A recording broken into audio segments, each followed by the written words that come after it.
This is my 2020 Felt iAdvance Force Etap AXS Triathlon bike.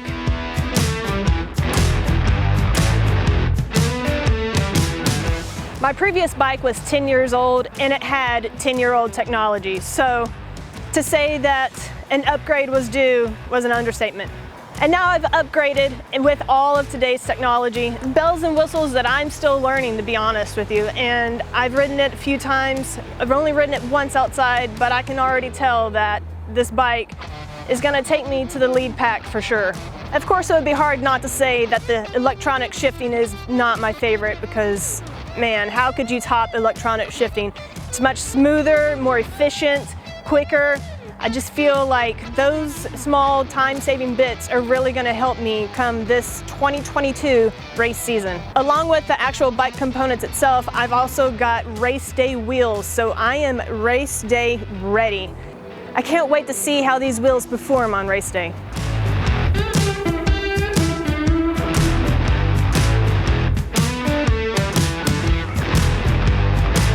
This bike is also known for being very aerodynamic. One of the features which makes it that is a built-in bento box, which I'm excited to be able to use that on race day as well. When you're out on the road, you always want a sense of security, and the disc brakes help give you that peace of mind.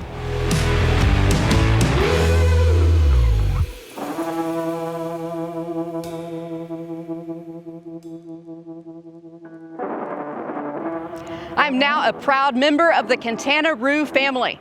This is my Quintana Roo PRSix2 Disc.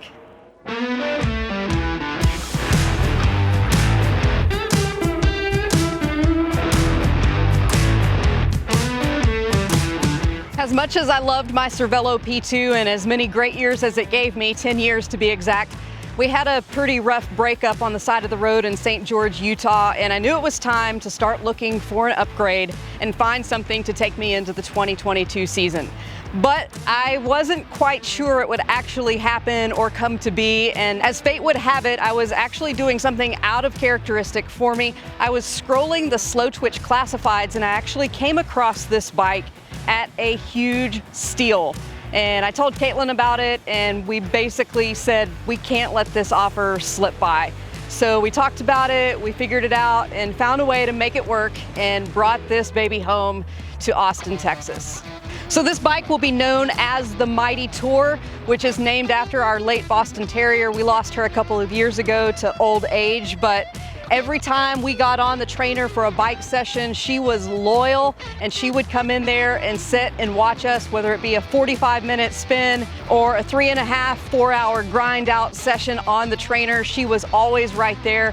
And we just coined the term because she was stubborn and she was tough and just an awesome all-around dog. We called her the Mighty, and so I thought it was a great appropriation to call this bike the Mighty Tour, and just a remembrance of her on race day that we would always hashtag Race Mighty. When I was looking for a new bike, I had 3 things that I was dead set that the bike had to have. And one of those was electronic shifting, because who does not want to upgrade to electronic shifting and have just the latest technology? And it's really nice and seamless. I'm able to shift from the bar ends, I'm able to shift when I'm down on the drops. It just makes it easier to get into that next gear. The other thing I was looking for that was important to me was having the integrated hydration on the front. I know it seems like it might be a little bit minor, but something that's actually crafted to be more aerodynamic with the bike was important. Even though I used the torpedo bottle during this last race season, I feel like it cost me a little bit up front. And now the bottle I have up front is built to go with the bike and hopefully will make me a little bit faster. But it seems like the trend of triathlon bikes and bikes in general right now are going the way of disc brakes and getting away from rim brakes. So I didn't want to buy something that would be obsolete almost right off the bat. So it'll be a different change trying to figure out how the disc brakes respond and the feel of them. But I'm looking forward to having a little more peace of mind and riding with the disc brakes and just seeing how they respond overall. It wasn't necessarily a must-have, but it was a nice-to-have. This bike also came with a power meter. Now I've been looking at wanting to get away from the Garmin power pedals because I've had some connectivity issues, had some reliability issues, and I figured why not try this out? It came with the bike anyway, and so far so good. I really like the consistency of the reading of the power numbers. I like the connectivity on Zwift, and it does seem like it reads a little bit higher, so maybe I've been undershooting what my power has been with those Garmin pedals. The power meter is the Power 2 Max NG Eco Spider, and like I said, it's just been really nice so far. I can't wait to see what it does on race day and how it performs, and hopefully brings me bigger watts. I don't have my race wheels yet, but they will be the Head Vanquish 40/60.